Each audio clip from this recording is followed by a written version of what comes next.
আচ্ছা, এখানে আসার উদ্দেশ্য উদ্দেশ্য কি? তো আমিও জানতাম না যে আমার সামনে আমার ভালোবাসা বয়ে থাকবে। তো হঠাৎ করে মোমো রহমান ভাই আমাকে হঠাৎ করে জানালো যে লালা আসছে তোমার, তো তুমি রেডি থাকো আর তুমি কন্টিনিউ করেন ভাইয়া। তুমি রেডি থাকো, তো লালা আসলে তোমার সাথে কথা বলা আমার দায়িত্ব থাকলো। পরে ভিতরে আপনাদের বলছি সবকিছু। তো আমি চাই যে আমার নামে কিছু কথা বলতে, যে আমি কতটুকু ভালোবাসি। আমি কিন্তু আসলে অনেক ভালোবাসি, আমি কোনো ভাটপার না, এটা কিন্তু মোমো ভাই জানে। কাকে ভালোবাসো? আমি লাইলাকে ভালোবাসি। লাইলাকে ভালোবাসো? ভালোবাসা কি অনেক প্রকারের, অনেক ভালোবাসি, এত ভালোবাসি যে কল্পনাও করতে পারবে না। আপন বোনের মতো নেওয়ার জন্য ভালোবাসো নাকি না আপন নেওয়ার জন্য ভালোবাসো? না আপন নেওয়ার জন্য।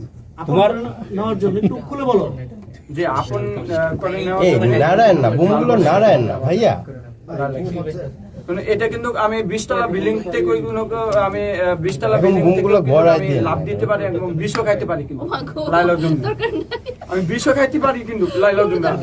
আমি কিন্তু পরবর্তী ভিডিওতে কিন্তু গান গেয়ে কিন্তু আমি কান্না করছি, এটা কিন্তু আপনারা দেখছেন।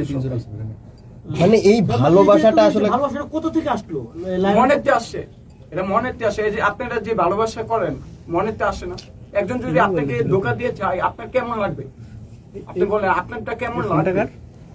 এমনই আমার ওইরকম হৃদয়ের মধ্যে আমি আমার ভালোবাসার মধ্যে লুকিয়ে রাখি। আচ্ছা ভাইয়া, একটু জানতে চাই লাইলার প্রতি আপনার ভালোবাসা এটা আসলে কিভাবে শুরু হলো, শুরুর গল্পটা একটু জানতে চাই। আচ্ছা, শুরুটা হলো আমি তো আগে লালাকে অনেক ভালোবাসতাম। তো মোমো রহমান ভাইয়ের বললাম যে ভাই আপনি যাই করেন আপনার দুইটা পাওয়াই ধরি আমি, যে আমাকে লাইলাকে নিয়ে আমাকে 2টা গান করিয়ে দেন। এর আগে একটা গান রিলিজ হয়েছে আমার, আর একটা গান হচ্ছে ওই যে লাইলা লাভ।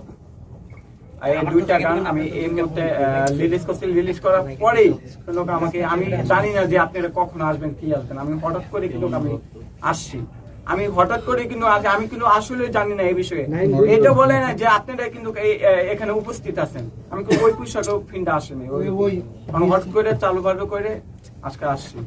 আমি চাই যে আমার নামে কিছু কথা বলার জন্য, আমি কতটুকু ভালোবাসি এবং আমার মোমো ভাইরা আমি জানতে চাই যে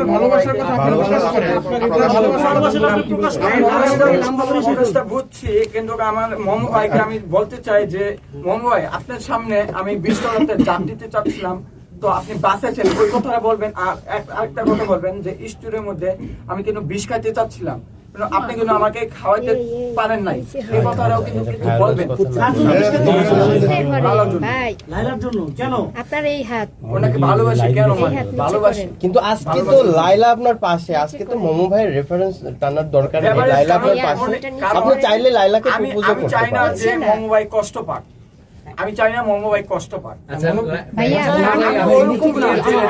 আমি ভুলে যাব, সবাই ভুলে যায়, অনেক শিল্পী ভুলেই গেছে। আমি জীবনে চাবো না যে আমি লাইলাকে, আমি সময় ইয়াতে কেমন লাগে মোহাম্মদ রহমানকে ভুলে যাই এবং লাইলাকে আমি ভুলে যাই, জীবনে চাবো না। আর জীবনে চাবো না যে আমি লাইলাকে হাত ছাড়া করি। কথা আজকে তো লাইলা আপনার সামনে আছে, তাহলে আপনার মনের কথাটা খুলে বলেন, প্রপোজ করে ওটা তো বললাম, মানে আমার কথা যেভাবে বলছি এভাবে তো আমি বললাম লাইলাকে। এখন লাইলা